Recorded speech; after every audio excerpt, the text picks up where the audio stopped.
एमिति गोटे छाड़पत्र छाड़पत्र हेबा परे जेतेबेले बोहू ता शाशुघर को तार जिनिसपत्र आनिबाकू जाइतिला सेतेबेले से शाशुघर दृश्य देखि आश्चर्य हो जाइतिला। संपूर्ण कहानीटी कौन आसंतु शुणिबा। 56 वर्षीय कमला देवी से दिन सकाळु सकाळु घोर चिंता भितर बुड़ी रही। घरर क्यों काम तांकर कहीं मन लागु नथिला। तांको एमिति चिंतारे बसिथिबा देखि तांकर 80 वर्षीय वयस्क बापा कहिथिले, कौन हेछि कमला, किछि असुविधा हेछि कि? कमला देवी बापांकर प्रश्नर उत्तर देबाकू जाई कहिथिले, निज सामने निज पुओ बोहू भितर झगड़ा देखि गोटे माँ किपरि खुशी रही परिबो। से दुई जन को अतीत केते बुझेइबाकू चेष्टा करिथिली। छोट मोट केकटर घरे स्वामी स्त्री भितर हेबा साधारण कथा। से कथा को जदि निज देह को नहीं सबुबले परस्पर भितर झगड़ा करि बसिबा निज भितर संपर्कटा सेते खराब हेबो। हेले बापा ए आजिकालिका पिला केउटू बड़ मानक कथा शुणुचंती ना खातिरी करूचंती। काली कोर्ट रे शुणाणी अछि आ तापरे सबुदिन पई से दुई जन ए स्वामी स्त्री बंधनरु मुक्त होई जिवे। कमला देवींकर कथा शुणी तांको वृद्ध बापा सेतेबेले कहिथिले, झियो 15 वर्ष तले मु ओ तो माँ भी ठीक एमिति मानसिक जंत्रणा दे गति करुथिलु। जेतेबेले तू तो स्वामी ठारू अलग हेबा पई निष्पत्ति नेइथिलु आमे स्वामी स्त्री दुहे सेतेबेले तते बुझेइबा पई बहुत चेष्टा करिथिलु, मात्र विफल हेइथिलु। सेतेबेले तू आम कथा बुझिबा पई प्रस्तुत नथिलु। ताहेले तू तो पिला मानक ठारू केमिति आशा करि पारुछु जे से तो कथा शुणिबे आ बुझिबे बोली? आज 15 वर्ष परे इतिहास ता निजको पुनरावृत्ति करुची। बापांकर एभली कथा शुणिबा मात्रे कमला देवी आखि लुहरे छलछल हो जाइतिला। से दिन तांको वृद्ध बापा कहिथिले, झियो मते लागुची एभली समय तते नमन सहित रहिबा उचित हेबो। एहा शुणी कमला देवी कहिथिले, तमे ठीक कहूच बापा, मु काली सकाळे कटक अभिमुखे बाहरी जाउची। प्रकृत कथा हेउची जेतेबेले कमला देवींकर तांको स्वामींक ठारू छाड़पत्र हेइतिला सेतेबेले तांको पुओ नमनर बयस मात्र 10 वर्ष थिला। से समय रे नमन बहुत अन्यमनस्क रहुतिला। कमला देवींकर छाड़पत्र को नहीं तांको पुओ नमन तांको ठारू टिके दूरे दूरे रहुतिला। छाड़पत्र परे कमला देवी तांको पुओ नमन को नहीं तांको सासु घरे रहिबाकू लागिथिले। पाठपढ़ा सरिला परे नमन कटक रे गोटे बेसरकारी संस्था रे जोग देइथिला आ समयक्रमे सेटारे फ्लाट टे किनी रहि जाइतिला। एथि मध्यरे कमला देवी और तांको स्वामी गगन बाबूंकर छाड़पत्र हेबा 15 वर्ष हो सारिताए। आ 15 वर्ष परे आज सेमानक पुओ नमनर घर मध्य उजुड़िबाकू जाउची। ता परदिन जेतेबेले कमला देवी नमनर घरे पहुंचीथिले नमन कबाट खोली तांको भीतरकू डाकुथिला बेले ता वकील फोन आसी सेतिकी बेले पहुंचीथिला। से वकील से दिन नमन को कहिथिला, आपन को बहुत बहुत शुभेच्छा नमन बाबू, आज निश्चिंत रूपे आपन को छाड़पत्र मिल जिवो। आ कोर्ट रु आपन को आपनकर छाड़पत्र सब कागज पत्र मिल जिवो। आ तापरे आपण एवं आपनक स्त्री नंदिनी देवी उभय एही स्वामी स्त्री संपर्क रु आईन अनुଯାयी अलग होई जिवे। वकील ठारू ए कथा शुणिबा क्षणी नमनर हृदस्पंदन से दिन बंद हो गला बड़ी से अनुभव करिथिला। सेतिकी बेले कमला देवी पछपटू ता कांधरे हाथ रखिबारु से आउ निजको संभाली न पारी छोट पिलाटीए भली कमला देवी को धरी से दिन बहुत कांदिथिला। एते दिन हेलानी ता भारी मन को हालुका करिया पई चाहुथिला। कमला देवी को धरी नमन सेमिति कांदु कांदु कहिथिला, माँ से घर छाड़ी जिबा बेले मते कहिथिले, नमन आमे दुई जन हेउचु गोटे नदीर दुईटी कूड़ सदृश्य, जे जेते चाहिए भी केबे मिसी पारिबेनी। बोध हुए नंदिनी ठीक कहितिला, नदीर दुई कूड़ केबे हेले संपूर्ण एक ही मिसी पारिबेनी। मु जीवन को बहुत गभीर भावे विश्लेषण करिथाए। जीवन को एते भी गभीरतार सहित नेबा उचित नुहे। बोध हुए सेथिपई मु आज एते बड़ संसार रे एकाकी ही रही जाइछि। एबे इच्छा हेउछि जदि मु सेदिन ता हाथ धरी ताकू ए घर छाड़ी न जिबा पे अनुरोध करिथांती, जदि मु ताकू छाड़ी ऑफिस न जाइथांती, जदि जेमिति सेमिति करी ताकू घर छाड़ी न जिबाकू मने नै थांती, ताहले आज एभली दिन आउ मते देखिबाकू पड़ी नथांता। एहा कही से सेतेबेले कमला देवी कांधरे मुंड रखी कांदी चलीथिला। कमला देवी सेतेबेले तांको पुअर विरहजनित जंत्रणा को स्पष्ट भावे हृदयंगम करि पारुथिले। से जानि पारिथिले जे तांको पुओ ए घटना पई गभीर भावे मर्माहत। तेणु से तांको पुओ को सांत्वना देबा उद्देश्य रे से दिन कहिथिले, देख नमन एबे भी समय अछि, थरे तोर नंदिनी सहित एही संपर्क को आउ गोटे सुजोग देई देख। जीवनटा को निसंग काटिबा एते सहज नुहे। एहाकू मो छड़ा आउ किए बा अधिक हृदयंगम करि परिबो, कारण मु एबे स्वामी परित्यक्ता स्त्रीटीए भली जीवन कटाउछि। मु तो मो जीवन रे एते बड़ निष्पत्ति नहीं आज पर्यंत अवशोष रे रहुछि, मात्र तू आउ एते बड़ विपत्ति को निजे आमंत्रण कर नहीं पुओ। नमन सेतेबेले दुखरे कहितिला, ना माँ एबे सबकिछि सरी जाइछि आ पछकु फेरी किछि लाभ नाही। आज कोर्टर कागजपत्र मिलगला परे आमे दुई जण आईन अनुसार परस्पर ठारू सबुदिन पे अलगा होई जिवु। यह कही से सेतेबेले बाथरूम चली जाइथिला। कोर्ट आरंभ हेबा पूर्वरु नमन से दिन नंदिनी सहित निरोड़ारे टिके कथबार्ता हेबा पई बहुत चेष्टा करथिला। मात्र नंदिनीर मां ता पाखे पाखे थिबारु नमन नंदिनी सहित कथा हेबारे विफल होइथिला। तार किछि समय छाड़ी कोर्ट सेमानकर छाड़पत्रर आवेदन को मोहर मारी सारिथिले। नमन से दिन मन दुखरे घर को फेरिथिला। घरे से दिन पहुँचवा परे कमला देवी नमन को प्रश्न दृष्टि चाहि रहिथिबार देखि से बहुत मन दुखरे निज कोह को आयतरे रखी केवल एतिकी कहि परिथिला, मु जीवन नाटक रे हारि जाइछि मां, मते क्षमा करदेव। नंदिनी वर्तमाने तार बाकी जिनिसपत्र नेबा पई एठारे आसी पहुँची जीवो। एतिकी कही लुह छड़ छड़ आखिरे ता रूम को चली जाइथिला।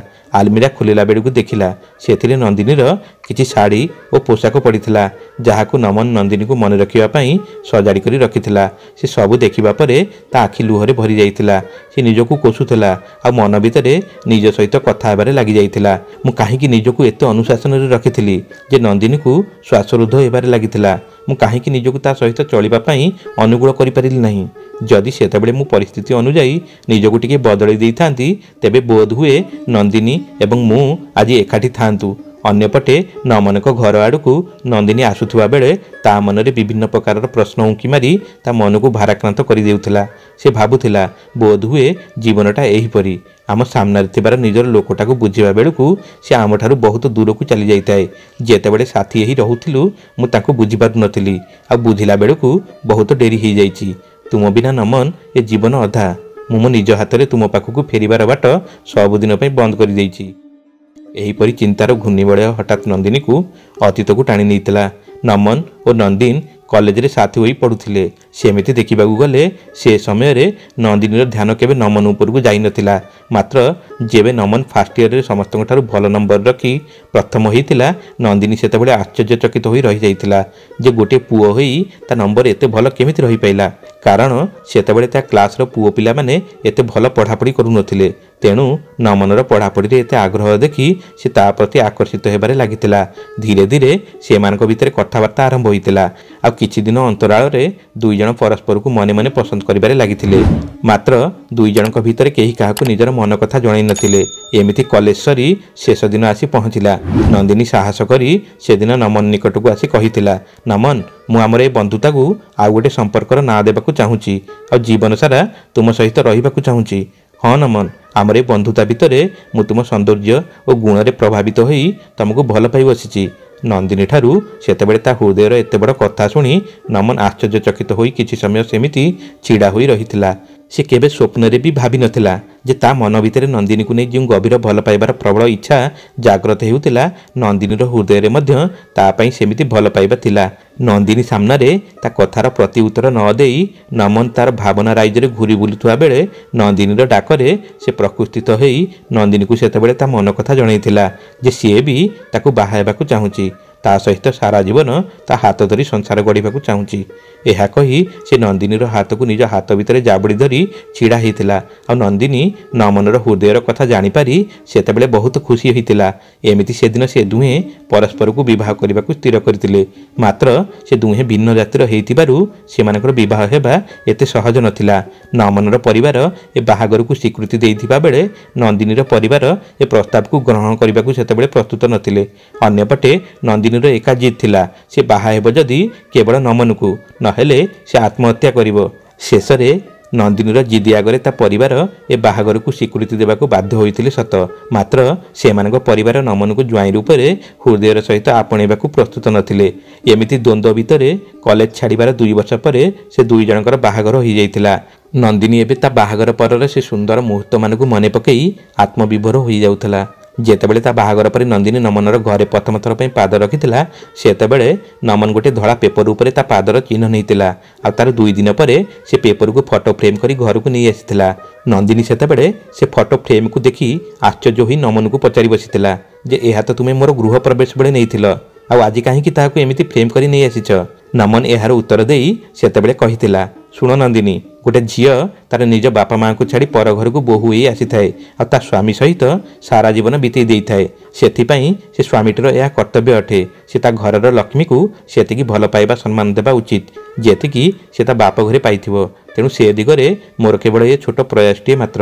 ନମନଙ୍କର ଏମିତି ତା ପ୍ରତି ଚିନ୍ତାଧାରା ଥିବା ଜାଣି ସେ ସେତେବେଳେ ଆଶ୍ଚର୍ଯ୍ୟାନ୍ୱିତ ହୋଇଯାଇଥିଲା। ତାପରେ ନନ୍ଦିନୀ ପୁଣି ଭାବିବାକୁ ଲାଗିଲା। ବିବାହ ପରେ ନମନ ସୂର୍ଯ୍ୟୋଦୟ ପୂର୍ବରୁ ଘରର ପ୍ରାୟ ସମସ୍ତ କାମ ଶେଷ କରିଦେଉଥିଲା ଆଉ ତାପରେ ଗାଧୁଆ ପାଧୁଆ ଠାକୁର ପୂଜା ସାରି ନନ୍ଦିନୀକୁ ଉଠାଉଥିଲା। ସେହି ପୁରୁଣା ଦିନରେ ଅଭୁଲା ସ୍ମୃତି ସବୁର ଦୃଶ୍ୟ ଆଖି ଆଗରେ ଚଳଚ୍ଚିତ୍ର ପରି ଦେଖାଯାଉଥିଲା। ନନ୍ଦିନୀକୁ ଉଠେଇବା ବେଳେ ତାକୁ ଆଉଁସା ଆଉଁସି କରି ନମନ କହିଥିଲା, ସୁପ୍ରଭାତ ନନ୍ଦିନୀ ଦେବୀ, ଦେଖ ଝରକା ଆଡ଼କୁ, ସକାଳ ହୋଇ ସୂର୍ଯ୍ୟ ଉଇଁଲେଣି ପରା, ଉଠ। ମାତ୍ର ସକାଳୁ ସକାଳୁ ସ୍ୱାମୀଙ୍କର ଏପରି ଆଉଁସା ଆଉଁସି ଆଉ କଅଁଳିଆ ଡାକରେ ତା ନିଦ ଛାଡ଼ିବାକୁ ପ୍ରସ୍ତୁତ ନଥିଲା। ସେ ସ୍ୱାମୀଙ୍କର କୋଳରେ ମିଛମିଛିକା ଅଳସ ଭାଙ୍ଗି ଆଉଥରେ ଶୋଇବାର ଅଭିନୟ କରୁଥିଲା। ତାପରେ ନମନ ତାକୁ ଉଠେଇବାକୁ ଯାଇ କହୁଥିଲା, ଏଇ ଦେଖ ନନ୍ଦିନୀ, ମୁଁ ତୁମ ପାଇଁ କଡ଼ା ଚାହା ଗୋଟିଏ କପ୍ ବନେଇ ଆଣିଛି। ସୂର୍ଯ୍ୟୋଦୟ ସହିତ ଏଇ କଡ଼ା ଚାହାର ମଜା ନେବ, ଉଠ। ତାପରେ ନନ୍ଦିନୀ ବହୁତ କଷ୍ଟରେ ବିଛଣାରୁ ଉଠି କହିଥିଲା, ଶୁଭ ସକାଳ ମୋର ପ୍ରିୟ ସ୍ୱାମୀ, ଲାଗୁଛି ଆଜି ବି ତୁମେ ସକାଳୁ ଉଠି ତୁମର ସମସ୍ତ କାମ ସମାପ୍ତ କରିଦେଇଛ। ନମନ କହିଥିଲା, ହଁ ନନ୍ଦିନୀ ଦେବୀ, ସବୁ କାମ ସମାପ୍ତ କରିସାରିଲାଣି। ଯୋଗ, ପ୍ରାଣାୟାମ, ଘର ସଫାସଫି, ବାସନକୁସନ ଧୁଆ, କପଡ଼ା ଧୁଆଧୁଇ ଆଉ ଘର ଝାଡ଼ୁ କରି ପୋଛାପୋଛି ବି କରିଦେଇଛି। ଆଉ ହଁ, କପଡ଼ା ଶୁଖେଇବାଟା ଖାଲି ଯାହା ବାକି ଅଛି। ଏହା ଶୁଣି ନନ୍ଦିନୀ ସେତେବେଳେ କହିଥିଲା, ଆରେ ନମନ, ତୁମେ କାହିଁକି ଏତେ ସକାଳୁ ତୁମ ନିଦ ଖରାପ କରି ଏକା ଏକା ଘରର ସବୁ କାମ କରୁଛ? ତୁମର ଅଫିସ ଯିବା ପରେ ମୁଁ ଘରର ସବୁ କାମ କରିଦେଉଛି। ତୁମେ ତୁମର ଅଫିସ କାମ ଭଲ କରି ସମ୍ଭାଳ। ଘର କାମ କରିବା ବିଷୟରେ ଚିନ୍ତା କର ନାହିଁ, ମୁଁ ଘର କାମ ସବୁ କରିନେବି। ସେହି ସମୟରେ ନମନ ନନ୍ଦିନୀର କଥାର ଉତ୍ତର ଦେବା ପାଇଁ ଯାଇ କହିଥିଲା, ଶୁଣ ନନ୍ଦିନୀ, ମୋତେ ସବୁ କାମ ଠିକ୍ ସମୟରେ ସାରିବା ପାଇଁ ଭଲ ଲାଗେ। ଠିକ୍ ସମୟ ଭିତରେ ସବୁ କାର୍ଯ୍ୟ ହୋଇଗଲେ ତାର ପରିଣାମ ମଧ୍ୟ ଭଲ ହିଁ ମିଳିଥାଏ। ଏବେ ଆମ ପ୍ରକୃତିକୁ ଲକ୍ଷ୍ୟ କର, ସିଏ କେମିତି ତାର ସବୁ କାମ ଠିକ୍ ଟାଇମ୍ ଭିତରେ କରିଥାଏ। ନନ୍ଦିନୀ ନମନର କଥା ମଝିରେ କହି ଉଠିଲା, ପ୍ରକୃତି? ସିଏ ପୁଣି କିଏ? ନମନ କହିଥିଲେ, ଆରେ ନନ୍ଦିନୀ, ପ୍ରକୃତି ମାନେ ନେଚର। ସୂର୍ଯ୍ୟ ଠିକ୍ ସମୟରେ ଉଦୟ ହୋଇ ଠିକ୍ ସମୟରେ ଅସ୍ତ ହୁଅନ୍ତି। ପୃଥିବୀ ନିଜ ଅକ୍ଷରେ ଅନୁଶାସନ ସହିତ ଘୂର୍ଣ୍ଣନ କରିଥାଏ। ନଦୀ ତାର ନିଜ ଗତି ଅନୁସାରେ ପ୍ରବାହିତ ହୋଇଥାଏ। ସେଥିପାଇଁ ମନୁଷ୍ୟମାନେ ମଧ୍ୟ ତାଙ୍କ କାମ ଠିକ୍ ସମୟ ଭିତରେ କରିବା ଆବଶ୍ୟକ। ଆଉ ତାପରେ ଏସବୁ କାମ କରିବା ଦ୍ୱାରା ମୋର ଲାଭ ହେଉଛି। ଆଚ୍ଛା, ତୁମର ଏଥିରେ କ'ଣ ଲାଭ ହେଉଛି? ନନ୍ଦିନୀ ନମନକୁ ଉସ୍କେଇବା ପାଇଁ ସେତେବେଳେ ପଚାରି ବସିଥିଲା। ନମନ ନନ୍ଦିନୀକୁ ଉତ୍ତର ଦେବା ପାଇଁ କହିଥିଲେ, ଏବେ ନନ୍ଦିନୀ, ତୁମେ ଦେଖୁନ, ଏକରେ ତ ସବୁଦିନ ମୋର ଦିନଚର୍ଯ୍ୟା ଠିକ୍ ରହୁଛି ଆଉ ଏହାଦ୍ୱାରା ଘର କାମ କରିବାର ସ୍ପୃହା ମୋତେ ଦିନସାରା ଅଳସୁଆମୀରୁ ବଞ୍ଚେଇ ଦେଉଛି। ଦ୍ୱିତୀୟରେ ସକାଳୁ ସକାଳୁ ଘରର ସବୁ କାମ କରିସାରିବା ଦ୍ୱାରା ଦେହର ବ୍ୟାୟାମ ବି ହେଇଯାଉଛି। ତାପରେ ଯଦି ନିଜ ଶ୍ରୀମତୀଙ୍କ ଭାଗରେ କିଛି କାମ କରିଦେଉଛି ତାହେଲେ ଆମ ଶ୍ରୀମତୀଙ୍କ କାମ ବି ଟିକେ ହାଲକା ହେଇଯାଉଛି ଆଉ ଶ୍ରୀମତୀ ବି ଖୁସି ହେଇଯାଉଛନ୍ତି। ଆଉ ସିଏ ଖୁସି ମାନେ ମୋର ଲାଭ ହିଁ ଲାଭ। ଆଚ୍ଛା, ତାହେଲେ ଅସଲ କଥା ଏଇଆ? ନନ୍ଦିନୀ ସେତେବେଳେ ହସ ହସ ମୁହଁରେ କହୁଥିଲେ। ନମନ କହିଲେ, ହଁ ମୋର ସୁଇଟି, ତାପରେ ଏ ଘର ତ ମୋ ନିଜର। ନନ୍ଦିନୀ ସେତେବେଳେ ନମନର ମୁହଁରୁ ମୋର ଶବ୍ଦଟି ଶୁଣି କହି ଉଠିଥିଲା, କ'ଣ କହିଲ? ଏ ଘର କେବଳ ତୁମର ଅଟେ? ନମନ କହିଥିଲା, ନା ନନ୍ଦିନୀ, ଏ ଘର ଏବେ ମୋର ନୁହେଁ। ଏ ଘର ହେଉଛି ଆମ ଦୁଇ ଜଣଙ୍କର, ଆମ ସ୍ୱପ୍ନର ଘର। ଆମ ଦୁଇ ଜଣଙ୍କ ପାଇଁ ଏ ଘର ଘର ହେଇକି ଅଛି। ନହେଲେ ଇଟା ରଡ଼ ସିମେଣ୍ଟରେ ତିଆରି ଏ ଘରର କି ମୂଲ୍ୟ? ହଁ ଶ୍ରୀମତୀ, ଯଦି ଏ ଘର ଆମ ଦୁଇ ଜଣଙ୍କର ତାହେଲେ ଏ ଘର କାମ ତୁମେ କାହିଁକି ଏକୁଟିଆ କରିବ? ଆଉ ଇଏ କେଉଁ ପୁରାଣରେ ଲେଖା ହେଇଛି ଯେ ସ୍ତ୍ରୀମାନେ କେବଳ ଘରର ସବୁ କାମ କରୁଥିବେ ଆଉ ପୁରୁଷମାନେ ନୁହେଁ? ସେମିତି ବି ନନ୍ଦିନୀ, କାମ ତ କାମ ଅଟେ। ଯାହା ପାଖରେ ସମୟ ଅଛି ସିଏ କରିଦେବ। ହଉ, ବହୁତ କଥାବାର୍ତ୍ତା ହେଇଗଲା। ଚାହା କେମିତି ଲାଗିଲା କୁହ?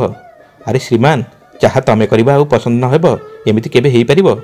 ନନ୍ଦିନୀ ହସି ହସି ଏମିତି କଥା କହୁଥିବା ଶୁଣି ନମନ କହିଥିଲା, ତମର ଏଇ ମୁଚୁକୁନ୍ଦିଆ ଖୁସି ଟିକିଏ ପାଇଁ ମୁଁ ତୁମକୁ ପ୍ରେମ କରି ବସିଛି। ନନ୍ଦିନୀ ହଠାତ୍ କହି ଉଠିଲା, ଆଚ୍ଛା ନମନ, ଏ ଖୁସି ପୁଣି କିଏ? ନମନ ଉତ୍ତର ଦେଇଥିଲା, ଖୁସି ହେଉଛି ତୁମ ମୁହଁର ଏ ସୁନ୍ଦର ସ୍ମାଇଲ୍। ଏହା କହି ସେ ନନ୍ଦିନୀକୁ ତା ଛାତି ଆଡ଼କୁ ଟାଣି ଆଣିଥିଲା। ନମନର କୋଳରେ ତା ଛାତିକୁ ଆଉଜି ବସି ନନ୍ଦିନୀ ସେତେବେଳେ କହିଥିଲା, ଆଚ୍ଛା ନମନ, ଆଗକୁ ଦୀପାବଳି ଆସୁଛି। ଆଜି ସନ୍ଧ୍ୟାବେଳକୁ ମୋ ବାପା ମା ମିଠା ଆଣି ଆମ ଘରକୁ ଆସୁଛନ୍ତି। ତେଣୁ ତୁମେ ଆଜି ଶୀଘ୍ର ଟିକେ ଘରକୁ ଚାଲି ଆସିବ। ଶାଶୁ ଶ୍ୱଶୁର ଆସିବା ଶୁଣି ନମନ କହିଥିଲେ, ଚିନ୍ତା କର ନାହିଁ ଶ୍ରୀମତୀ, ମୁଁ ସନ୍ଧ୍ୟା ପୂର୍ବରୁ ଶୀଘ୍ର ଆସି ଘରେ ପହଞ୍ଚିଯିବି ଆଉ ତାଙ୍କ ପାଇଁ ଗରମା ଗରମ କ'ଣ ଟିକେ ବନେଇଦେବି। ଦେଖିବ, ଆଙ୍ଗୁଠି ଚାଟି ରହିଯିବେ ତୁମ ଘରବାଲା। ନନ୍ଦିନୀ କହିଥିଲେ, ହଉ, ଦେଖିବା ନମନ। ସେଇଆ ହେଲା। ସନ୍ଧ୍ୟାବେଳକୁ ଯେତେବେଳେ ନନ୍ଦିନୀର ବାପା ମା ଆସି ପହଞ୍ଚିଲେ, ନମନର ଭବ୍ୟ ସ୍ୱାଗତ ଓ ଖାଇବା ପିଇବା ତାଙ୍କୁ ବହୁତ ଭଲ ଲାଗିଥିଲା। ସେ ନମନକୁ ପ୍ରଶଂସା କରିବାରେ କେବେ ହେଳା କରିନଥିଲେ। दिन एमती हस खुशी से बीतुला। किंतु गोटे दिन जितेबाला नमन ऑफिस घर को फेरी देखी नंदिनी से मोबाइल देखिबारे व्यस्त थिला। बोध हुए से तार व्हाट्सएप ग्रुप रे सांग मानक सह चैट करिबारे व्यस्त थिला। घरे किछि जळि जाउथुवा बळी गंध हेबार देखि नमन रोषेई घर को जाई देखिथिला सब खाद्य सेतेबेले को जळि जाइथिला। नमन संगे संगे गैस बंद करी बाहर को आसी नंदिनी को कहिथिला, नंदिनी तुम रोषेई घरे कौन सब बसिथिल, सब जळि गलानी आ तुमे एठी बसी मोबाइल देखुच। तुमको केते थर कहिछि मोबाइल रे एमिति व्यस्त रहू नाही जे जेमिति मोबाइल बाहरे गोटे दुनिया अछि बोली भूली जिवो। सेतिकी बेले नंदिनी रागी जाई चढ़ा गळारे कहिथिला, मोबाइल मोबाइल होउछ मु बुझी पारुनी नमन, मु मोबाइल देखले तमर कौन असुविधा हेउची। सब बेले मो मोबाइल नहले मोर सोशल मीडिया अकाउंट विषय को नहीं मते कोनसी ना कोनसी कमेंट न मारिले तुम भात हजम हो नहीं। आजिर दुनिया आसी केउटी पहुँचलानी तुमे नमन तुम निजको टिके तुलना कर। आजिर एई आधुनिक समय रे तुमे 1000 वर्ष पछरे आदिमान भଳି जीवन बिताउछ। केबे केउ सोशल हाइट रे तुमे निजर कोनसी अकाउंट खोलिथिले जानि पारिथांत आजिकालिका आधुनिक समय किपरि केते रंगीन, सेठी नुआ नुआ सांग बनी परिबो, बहु पुराना सांग मिल जिवे। सतरे सोशल मीडिया ए आधुनिक जुगर अलग गोटे रंगीन दुनियाटीए। लोक मैंने से सुंदर सुंदर फोटो सब छाड़ती निजर भावना प्रकाश करिवार गोटे भल माध्यमटी पाई। जो मैंने से सोशल साइट रे थांती से माने तुम छाड़ी फोटो सब को लाइक करि। जो मैंने चाहिए से तुम फोटो उपर निजर भल भल मंतव्य दियंती। आ अन्यपटे तुम तुम निजको टिके देख, एंड्रॉइड जुगरे तुम बटम वाला मोबाइल व्यवहार कर, सी भी 10 वर्ष पुराणा अमलर। निज पोशाक पत्र को टिके देख कि पुराणा मड़घाटिया अमलर लोकटे भली तुम देखा जाउछ। धड़ा और कला रंग छड़ा तुम जीवन में जमी आउ कौन रंग ना। किंतु नमन तुम बड़ी रंगहीन जीवन मत बंचबार ना। एबड़ी जीवन बीतई मु विरक्त हो गलानी। नंदिनी रे सब कथा शुणी नमन सेतेबेले कहिथिले, किंतु नंदिनी मो जीवन में मुझे मानक गुरुत्व देइथाए जो माने मोर निजर और आपणार जे संपर्क में मो सहित सब बेले जोड़ी रुहंती, भल मंदरे परस्पर निकट छिड़ा हुंती, साहाय्य करती। से मानक छड़ा मते आउ काहा सह किछि देबा नेबा नाही। सेही संपर्क मु जदि मो जीवन में भल करी लिभेई पारुची मो पई ताठारु बड़ संतोष आउ किछि हेई परिबो नाही। आउ ए कथा मु तुमको नंदिनी केते आगुरु बुझेई भी थिली जे आवश्यकता ठारू अधिक सब बेले खराब। जदि से जिनस गुडी को निज आयत्तरे रखी व्यवहार करूच ताहेले भल, कारण गोटे समय आसीबो जेबे तुमे से जिनस गुडी अधीन होई जिवो, तार अभ्यास रे पड़ी जिवो। किंतु नंदिनी ए सब भाबिबाकू हेले तुमको से फोन को छाड़ीबाकू पड़िबो। मात्र तुमे से फोन भीतर एते बुड़ी गलेनी जे आ फोन व्यवहार करबा तुमर एते निशा होई गलानी जे तुमे निज संपर्क को भी फोन निशा सामने तुच्छ माने करूच। एही कथा को नहीं नंदिनी से दिन एते गंभीर भाव में क्रोधित हो जाइतिले जे हठात कही उठितिले, सुन नमन तुमको मु और मो फोन जदि एते घृणा लगुची आ तुमर असुविधा हेउची ताहले मते छाड़पत्र काहे देउना। मते एबे भारी घृणा लगुची तुम मुह देखला बेलकू। मते छाड़पत्र देई तुमे भी चिंतामुक्त हो जाओ आ मते भी ए विरक्ति भरा जीवन मुक्ति दे दियो। एतिकी कही नंदिनी सेठारु जोरे जोरे पाद पकई रूम बाहर को चली जाइतिले। मात्र नंदिनी ठारु सेतेबेले तार क्रोध भरा कथा शुणी नमन पूरा आबाका भाई बसी जाइतिला।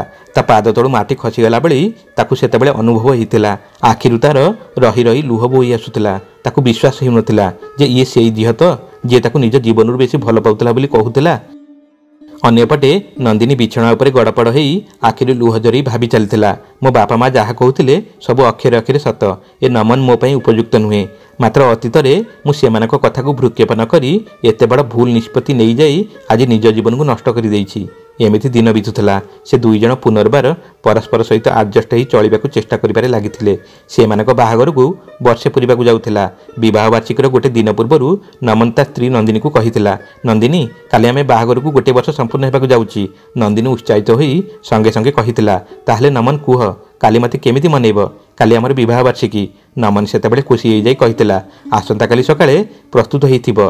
प्रथमे आमे मंदिर जीवा भगवान को आशीर्वाद आनिबा, तापरे गरीबों को खाद्य बांटिबा। ए सब कथा सेदिन नमन को मुहरु शुणिबा मात्रे नंदिनी विरक्त होई उठिथिले। क्रोधरे सेतेबेले से थरी थरी कहिथिले, केबे जाई नमन आ केते दिन एमिति चलिबो? आम बाहागर को गोटे वर्ष आसी हेबाकू बसिलानी, किंतु तुमर ए अभ्यास एबे जाई बदली नाही। जीवन में ना केउ उत्साह अच्छी ना केउ मनोरंजन अच्छी। आउ एते विरक्तिकर मनीष तुमे जे निज स्त्री को सरप्राइज गिफ्ट देवाई आज पर्यंत तुम द्वारा हो पारा नहीं। कौन पाई तुम बुझीपारुना जे जीवन में निजक समय सहित बदलवा भी निहाती आवश्यक। एते बेकार जीवन बंचवा बहुत कष्टदायक। कौन खाली परस्पर भितर भल पाइबा नहीं संपूर्ण जीवन बंचा जाई परिबो? गोटे बोली जीवन तो आम पाइचु, आउ किछि स्वप्न भी सब मनुष्य थाए। अन्य समस्त देख नमन से माने केते आधुनिक और एडवांस। सेमिति बंचवा हेउछि प्रकृत जीवन, सेथिरे मजा अछि जीवनर असल मजा। मते सेमिति जीवन बीतेबारे आनंद मिलि थाए। डेरी राति पर्यंत भोजी पार्टी बर्थडे कि विवाह वार्षिकी केक काटिबा आ बाहर को केउठाकू बुलिबाकू जिबा ए सब तुम जीवन ठारू बहुत दूर नमन। तुमे जानिछ नमन मो सांग बेबी तार भी बाहागर से समान दिन में होता मात्र यही गोटे वर्ष भितर से ता स्वामी सहित दुई दुईटा विदेश से बुलाबुली कर आसलानी। आठ तो एमती कौ जगह ना जोटी से दुहे सांग ही बुली नथिबे। एमती सबु सप्ताह को थरे कैंडल नाइट डिनर केबे कहार जन्मदिन पालन तो आउ केबे आश्चर्यजनित उपहार एमती केते कौन शुभ अवसर समय बढ़िया बढ़िया फोटो सबू उठेकरी सोशल मीडिया रे छाड़ुचंती। से दुई जन केते खुशी जना पड़ुचंती से फोटो सबुरे। आ मोर आउ जने सांग लिसा 2 दिन पूर्व तार जन्मदिन थिला ता स्वामी ताकू गोटे सरप्राइज गिफ्ट देइथिला। बहुत उत्साह और खुशी थिला ता मुहरे। बास ए सब भितरे मु गोटे लोक जहाँ बड़ी पड़ी मो भाग्य खराब। मात्र मु ए कथा काहाकू सुनाउची तुमे तो सेही 1000 वर्ष तलर पुराना जीवन बंचुच। सबु कथारे तुमे निजर फिलोसफी झाड़ुता। तले बसी शुद्ध निरामिष भोजन करिबारे अछि। सूर्य उदय पूर्वर उठी योग प्राणायाम करिबारे अछि। आ सोशल मीडिया तो तुम पई मिछ दुनियाटी अटे। संस्कार संस्कृति परंपरा आस्था बास यह तुम जीवन सबकिछि आउे जना ना। ओडिया रे से पुराना शब्द सब कौटू खोजी खोजी नहीं आसुच। जहाँ सामने थिबा लोकटार पछे मुंड उपर दे पलाउथिबो किंतु तुमर जाए केते आसे केते तुम कथारे तुमे हजि जाओ। सामना लोकटा तुम कथा बुझू कि न बुझू दुनिया आसी केउठी हेलानी आ तुमे से आदिमानव जुग को धरी बसिच। विशेष उत्सव रे उपहारटे देबा तो दूरर कथा तुमको तो ठाकुर दर्शन तांको प्रसाद गरीब मान मध्य खाद्य बांटिबा भितरे संपूर्ण जीवन आनंद मिल जाउची। नंदिनीर मुहरु एते बड़ बड़ कथा और ताकू आक्षेप करी केते कोन कहूथिबा कथा गुड़िक शुणी आश्चर्य होई ताकू सेदिन चाहि रहिथिला नमन। से जानिथिला जे सी जदि से समय किछि कहूथी ताहले झगड़ा आउरी बढ़ी पारे। से दिनटी जेन तेन प्रकार न कटिथिला। ता पर दिन से नंदिनी निकट को आसी ताकू भलरे बुझेई कहिथिला देख नंदिनी मु तुमको काली जहाँ सब कही तुम्हें हृदय रे कष्ट देवा मोर कौन इच्छा नाला। जेतेबेले मु देखिथिली तुमे दिन राति बसी फोन रे व्यस्त रहुच सोशल मीडिया रे अधिक व्यस्त रहुथिबा जोगु घरर अन्य काम को तुमे अणदेखा करूच। सेथिपई मु एगुड़िक देखि निजको आयत्ते न रखिपारी तुमको किछि अधिक खराब कथा भूल रे कहि देइछि। मोर ए सब भूल पई मु आज तुमर क्षमा मागुछि। दयाकरी मते क्षमा करदेव। आगकू एमिति परिस्थिति न उपजिबा पई मु आज तुमको गोटे अनुरोध करुछि जे समय थाउ थाउ से नकली दुनिया रे तुमे बाहरी आसो। देख नंदिनी तुम्हें सोशल मीडिया रे जो सांग मान साथ निजर मूल्यवान समय बिताउछ आ खुशी अनुभव करुच जेतेबेले असल जीवन में तुमको साहाय्यटी आवश्यक पड़ो मु ग्यारंटी दे कहूँ तुम से सांग मान भितर कहीं गोटे भी आसी तुम निकट में छिड़ा हे ना कहीं तुमको साहाय्य करने हाथ बढ़े ना। तुम साथी से केवल तुम आपणार लोक जी तुमको प्रकृति भल पाउथिबे सेही माने छिड़ा हेबे। जी सतरे तुम मंगल कामना करुछंती सेही माने तुम खराब समय रे आगु आसी साहाय्य पई हाथ बढ़ेबे। सेथिपई समय थाउ थाउ निजको संभाली नियो। तुमर असल दुनिया विषय टिके भाव निज संपर्क आ घर द्वार रक्षणाबेक्षण विषय टिके भाव। आ गोटे कथा कहबी नंदिनी दूररू देखिले आमको अन्य लोक मानकर जीवन शैली अत्यंत उपयुक्त माने हिताए। से सोशल मीडिया रे छाड़िथिबा सब फोटो मानकरू आमको अनुभव हुए आम चारिपाखी लोक माने आमठारु केते खुशी रे जीवन बिताउचंती। मात्र नंदिनी आमको यह जानि रखिबा उचित हेबो जे केही केबे यह चाहिबे नहीं जे सेमानकर परिवार कि निज स्वामी स्त्री भितर कଳି झगड़ा फोटो उठाई सोशल मीडिया रे समस्तଙ୍କୁ देखिबाकू छाड़िबे। सेथिपई ए कथा मन भितर बाहर करदेबा उचित हेबो जे समस्तଙ୍କ जीवन बहुत सुख उत्साह रे परिपूर्ण और खुशी रे बितुची। मात्र सेमानक सहित आम बंचिबार शैली को तुलना कले आमे बहुत निराश जीवन बिताउछु। कଳି झगड़ा काहा घरे हुए नहीं कहिल नंदिनी एमिति छोट मोट झगड़ा तो समस्त घरे हेई थाए। मात्र ए कथा को एते बड़ करी छाड़पत्र पर्यंत चली जिबा एहा उचित नुहे। जो कथा को नहीं आम भितर भूल बुझामणा सृष्टि हेइची आमे जदि ता उपरे गुरुत्व देई ताकू सुधारिबा पई चेष्टा करिबा ताहले आम वैवाहिक जीवन भी खुशी रे कटि परिबो। जीवनटा बहुत बड़ बहिटीए बड़ी नंदिनी ए जे कଳି झगड़ा आम भितर घटी जाइची ताहा से बड़ बहिर गोटे पृष्ठाटीए मात्र। सामान्य गोटे खराब पृष्ठाटीए पई आमे एडा बड़ बहिटाकू कोन नष्ट कर देई फोपाड़ी देबा उचित हेबो। सेथिपई आमे आम संपर्क भितर भी एमिति करिबा उचित हेबो नै नंदिनी। हौ मु ऑफिस जाउची डेरी हेलानी आसिले संध्यारे देखा हेबो। आ हाँ संध्यारे आसिले मते से पूर्व हसकुरा स्वभावर नंदिनी दरकार एहा कही नमन तार ऑफिस चली जाइतिला। मात्र से जेतेबेले ऑफिस सारी राति को घर को फेरीथिला घरर अवस्था देखि आश्चर्य हो जाइतिला। घर सारा खेलामेला हुई असजड़ा हुई विभिन्न जिनिस सब इयाड़े सियाड़े पड़िथिबार से देखिथिला। नंदिनी तार गोटे बड़ ब्याग रे निज जिनिस गुडी को सजाड़ी रखुथिला। नमन नंदिनी को सेतेबेले निज जिनिस ब्याग रे रखुथिबा देखि पचारिथिला कौन नंदिनी कुआडे जीवाकू प्रस्तुत हेउछ कौन बाप घर को बाहरिच ना कौन सेठारु किछि फोन आसीथिला। हौ ठीक अछि जाई बुलाबुली करी आस भल लागिबो। किछि समय सेठारे समय बितेले तुमर मन भी टिके परिवर्तन हेबो। ठीक सेतिक बेले नंदिनी नमनर कथा को मझिरे अटकई कहितिला, ना नमन मु किछि दिन पई नुहे, मु सबुदिन पई तुमको आउ ए घर को छाड़ी मो बाप घर को चली जाउची, आ केबे तुम पाखक फेरिबि नाही। तार एभली कथा शुणी नमन सेतेबेले चिंतार पड़ जाइतिला। किंकर्तव्य विमूढ़ होई से निर्जीवटीए भली सेही ऑफिस पिंधा पोशाक सहित सोफा उपरे थम मारी बसी पड़िथिला। आकाशटा ता उपरे सेतेबेले छिड़ी पड़िया बड़ी ताको अनुभव हेउथिला। किछि समय छाड़ी निजको संभाली नमन उठी नंदिनी को बुझेଇବା ପାଇଁ चेष्टा करबाकू जाई कहिथिला, सुन नंदिनी तुमे तो निजे कुह, जीवन गोटिए बोली मिलिछि, आमको ये जीवन में भल करी साथी होई आनंद नेबा ପାଇଁ बंचिबा दरकार। ताहले भाब जीवनटा कोन आमको कଳି झगड़ा करी बितेबा ପାଇଁ मिलिछि कि? आमे जीवन को प्रेम और निज भितर समन्वय रखी कहीं बंची पारिबा नहीं। तुमे एपरी खराब परिवेश कहीं सृष्टि करुच? दयाकरी नंदिनी मो कथा टिके बुझिबाकू चेष्टा कर। ठीक सेतिक बेले नमन कथारू अधारे रखी नंदिनी कही उठिथिला, मु किछि बुझिबाकू चाहे नहीं, तुम भाषण तुम निकट रख। मु तो केवल एतिकी जानिछि जे जेउ व्यक्ति मो इच्छा को सम्मान देब नहीं आ जहा पई मो स्वप्नर कोनोसी मूल्य नहीं, सेही व्यक्ति सहित मु रही आ मो जीवन को नष्ट करि परिबि नहीं। एतिकी कही नंदिनी सेतेबेले जेमिति तार ब्याग उठेबाकू चेष्टा करितिला, ठीक सेतिक बेले नमन क्रोधरे कहितिला, ठीक अछि नंदिनी जदि मु तुमको एते खराब लागुची ताहले तुमे घर छाड़ी जाई पारो, किंतु गोटे कथा मन रखिथिबो नंदिनी, एहा परे सबुदिन पई घर कबाट तुम पई बंद होई जिवो। भविष्य में चाहिए भी मो जीवन में मो हृदय तुम कौन स्थान तैयारी करिबारे आउ तुमे सक्षम होई परिबो नहीं। नमनर कथा शुणी सेतेबेले नंदिनी गोटे अजब प्रकार हस हसी कहिथिला, तुम बड़ी लोक जीवन में मु पुनर्बार फेरिबाकू काहेकि चाहिबी? तुम निकट को फेरिबा अपेक्षा मु मरी जिबाकू पसंद करिबि नमन। एहा कही नंदिनी सेतेबेले नमनर घर छाड़ी नमन को छाड़ी सबुदिन पई सेठारु चली जाइतिले। परिशेष रे एही घटना छाड़पत्र जाई पहुंचितिला। एमिति पछ कथा मानक भावना भितरे बुड़ी रहितिबा बेले नमन घर पाखरे आसी गाड़ी ब्रेक लगेबारु नंदिनी प्रकृतित होइतिला। झाड़ी झुड़ी होई गाड़ीरू बाहरी नंदिनी आसी नमनर घर सामने छिड़ा होई कॉलिंग बेल मारितिला। कॉलिंग बेल मारु मारु ता नजर सामने थिबा नाम फलक उपरे पड़ितिला, जेउठी लेखा थिला नंदिनी और नमनर स्वप्नर घर। यह देखा क्षणी नंदिनीर आखि लुहरे भिजी जाइतिला। कॉलिंग बेलर शब्दरे कमला देवी आसी सेदिन दांड कबाट खोलिथिले। तांकु देखि नंदिनी तांकर पाद छुई प्रणाम करितिला। पूर्व भली कमला देवी ताको आशीर्वाद करी कहिथिले, ऐसुलुकिणी हेता मा।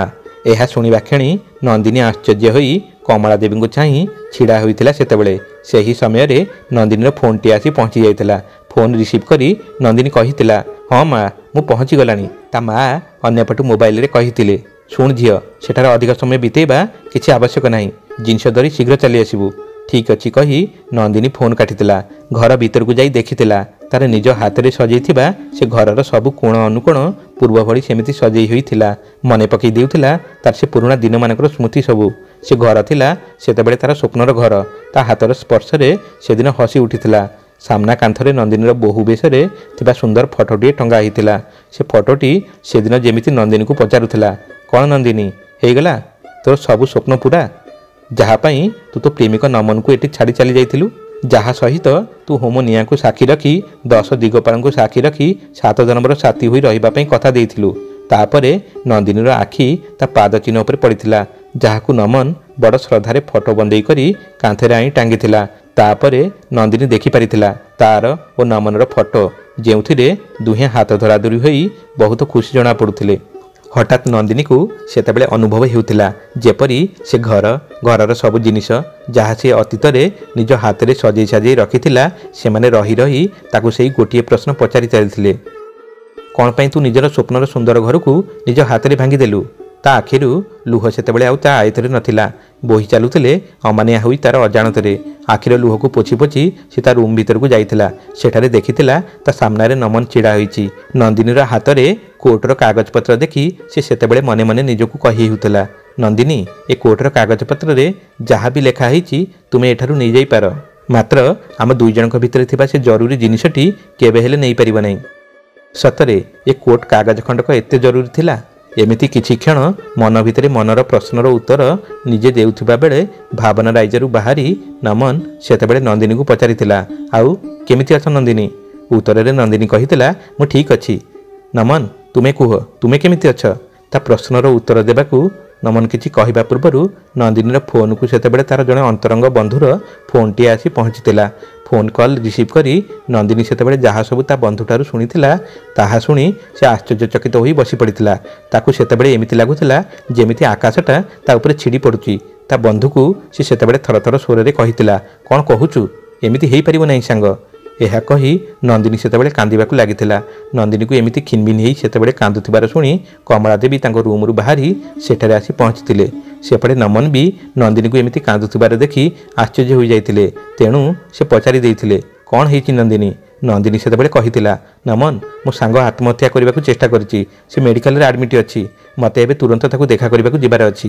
ଏହା କହି ସେ ଯେତେବେଳେ ଯିବାକୁ ବାହାରିଥିଲା, ନମନ ସେତେବେଳେ କହିଥିଲା, ରୁହ ନନ୍ଦିନୀ, ମୁଁ ବି ତୁମ ସହିତ ତୁମ ସାଙ୍ଗକୁ ଦେଖା କରିବାକୁ ଯିବି।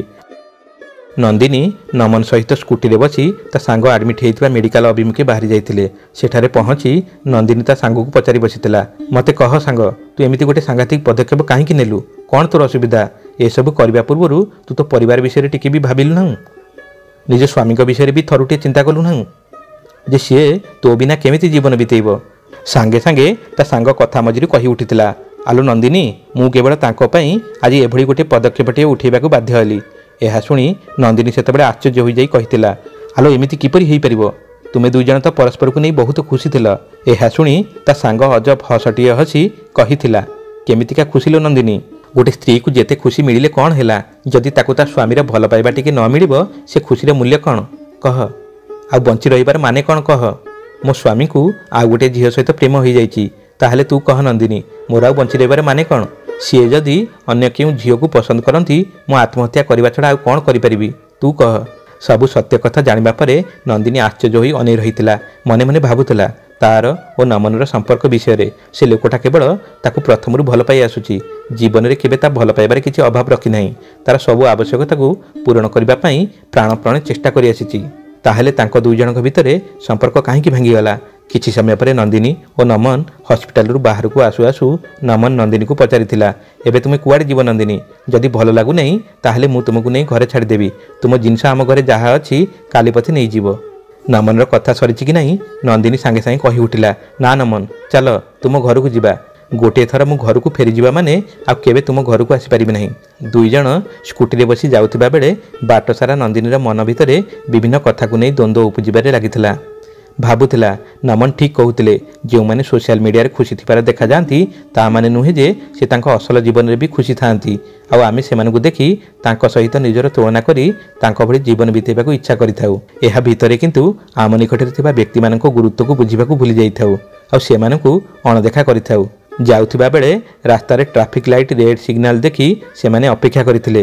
ତାଙ୍କ ବାମ ପାର୍ଶ୍ୱରେ ଥିବା ଗାଡ଼ିଟିରେ ଦୁଇ ଜଣ ନବବିବାହିତ ସ୍ୱାମୀ ସ୍ତ୍ରୀ ମଧ୍ୟ ସେମାନଙ୍କ ଭଳି ଅପେକ୍ଷା କରିଥିଲେ ଟ୍ରାଫିକ୍ ଛାଡ଼ିବାକୁ। ସେ ଗାଡ଼ିଟିରେ ଥିବା ନବବିବାହିତ ସ୍ତ୍ରୀଟି ସ୍ୱାମୀ ସହିତ ରହି ବହୁତ ସୁରକ୍ଷିତ ଅନୁଭବ କରୁଥିଲା। ସେମାନଙ୍କୁ ଦେଖି ନନ୍ଦିନୀ ଭାବୁଥିଲା, ସତରେ ଆମକୁ ହୃଦୟରୁ ଭଲ ପାଉଥିବା ବ୍ୟକ୍ତିଙ୍କ ସହ ରହିବା କେତେ ମଧୁର। ଆଉ ଆମ ଜୀବନରେ କେତେ ବଡ଼ ସମ୍ବଳ ହୋଇଥାଏ ସେ ପ୍ରେମ, ଯାହାକୁ ପାଇ ଗୋଟେ ସ୍ତ୍ରୀ ତାର ସମ୍ପୂର୍ଣ୍ଣ ଦୁଃଖ କଷ୍ଟକୁ ଭୁଲି ଯାଇଥାଏ। ବେଳ ଥିଲା ମୁଁ ବି ନମନ ସହିତ ଏମିତି ଖୁସିର ଜୀବନ ବିତେଇଥିଲି। ସେତିକି ବେଳେ ନିଜ ହାତରେ କୋର୍ଟର କାଗଜ ଦେଖି ନନ୍ଦିନୀ ମନେ ମନେ କହି ହେଉଥିଲା, ଏହି କାଗଜ ଖଣ୍ଡେ ପାଇଁ ମୁଁ ଆଜି ମୋର ପ୍ରେମିକ ଠାରୁ ଖାଲି ଦୂରେଇ ଯାଇନାହିଁ, ବରଂ ମୋର ସବୁ ଖୁସି ସବୁଦିନ ପାଇଁ ହଜିଯାଇଛି। ସେ ସୁନ୍ଦର ମୁହୂର୍ତ୍ତ ସବୁ ହଜିଯାଇଛି, ଯାହା କେବେ ଆମେ ଦୁଇ ଜଣ ସାଥୀ ହୋଇ ଉପଭୋଗ କରୁଥିଲୁ। ଏମିତି ନନ୍ଦିନୀ ପୁରୁଣା ଦିନର ସ୍ମୃତି ଭିତରେ ହଜି ଯାଇଥିବା ବେଳେ ସେମାନେ ଯାଇ ନମନର ଘରେ ପହଞ୍ଚି ଯାଇଥିଲେ। ନମନ ନନ୍ଦିନୀକୁ କହିଥିଲେ, ତୁମେ ରୁମ୍ରୁ ତୁମର ଯାହା ସବୁ ଜିନିଷ ଅଛି ସବୁ ନେଇଯାଅ।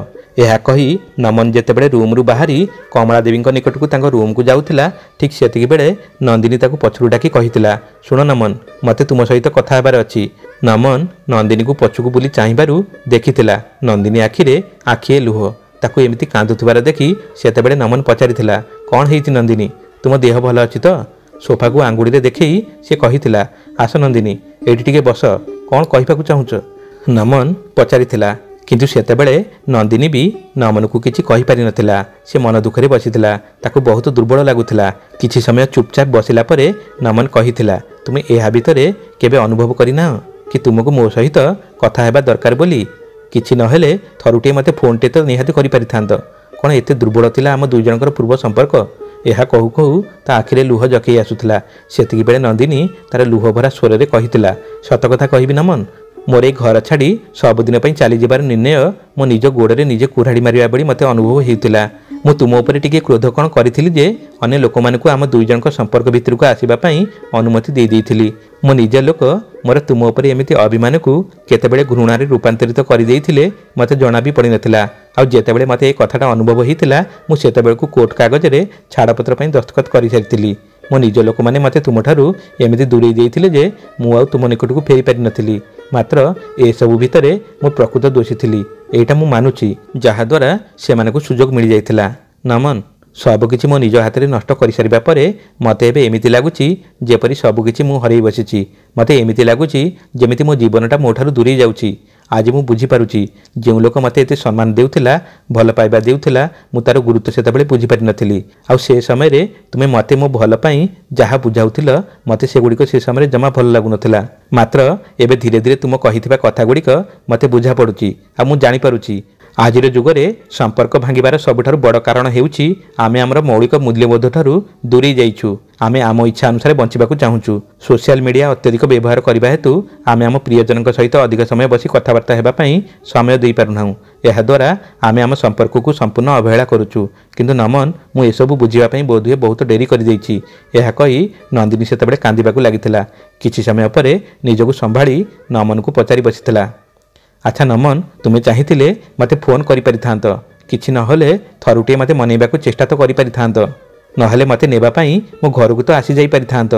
ସେତେବେଳେ ନମନ ନନ୍ଦିନୀକୁ ଉତ୍ତର ଦେବା ପାଇଁ କହିଥିଲା, ହଁ ନନ୍ଦିନୀ, ମୁଁ ଏହା ବିଷୟରେ ବହୁତ ଭାବିଥିଲି। ତୁମ ସହ କଥା ହେବା ପାଇଁ ଯୋଜନା ବି କରିଥିଲି।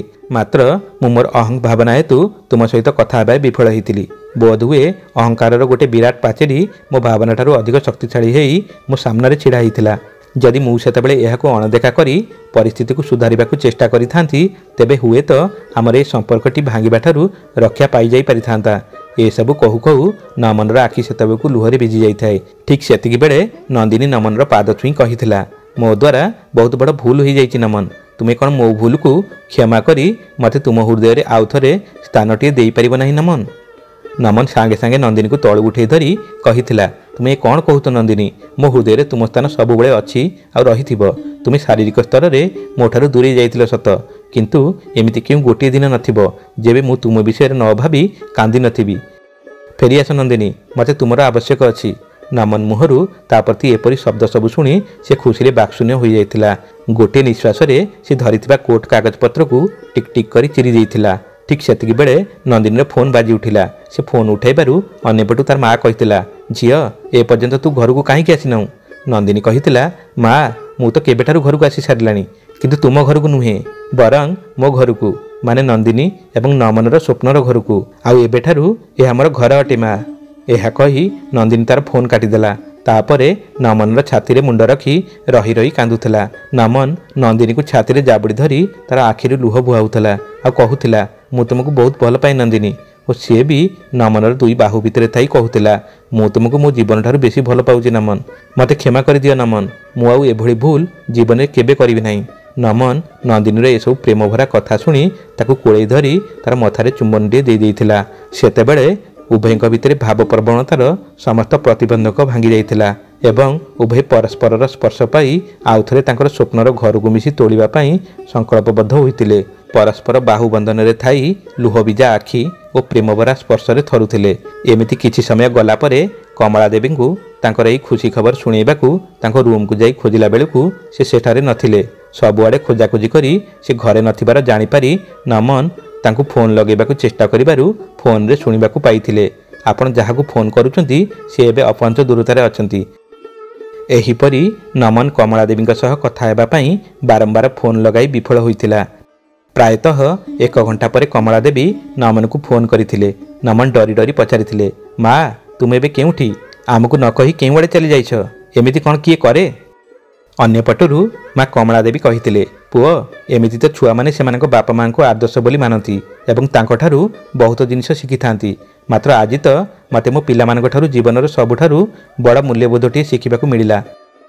ମୁଁ ଏବେ ତୋର ବାପାଙ୍କ ଘରେ ଥାଇ ଫୋନ୍ କରୁଛି। ଆଜିଠାରୁ ମୁଁ ଆଉ ତୋର ବାପା ଏଇଠି ସାଥୀ ହୋଇ ରହିବୁ। ସ୍ୱାମୀ ଓ ସ୍ତ୍ରୀ ମଧ୍ୟରେ ପ୍ରେମ ଓ ବିବାଦ ଗୋଟେ ଡୋରିର ଦୁଇ ପାର୍ଶ୍ୱ ପରି।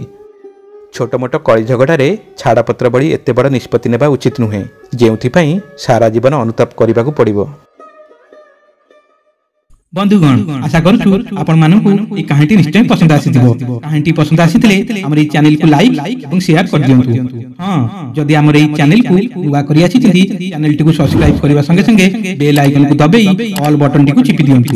जेते बेले भी एई बडी वीडियो हम चैनल रे आसीबो सर्वप्रथमे आपण मानक पाखु नोटिफिकेशन दिबो। पुनी देखाइबो आगामी वीडियो रे आ एको नुवा कहानी को नै। सेतबेला पंत रहउछु। जय जगन्नाथ।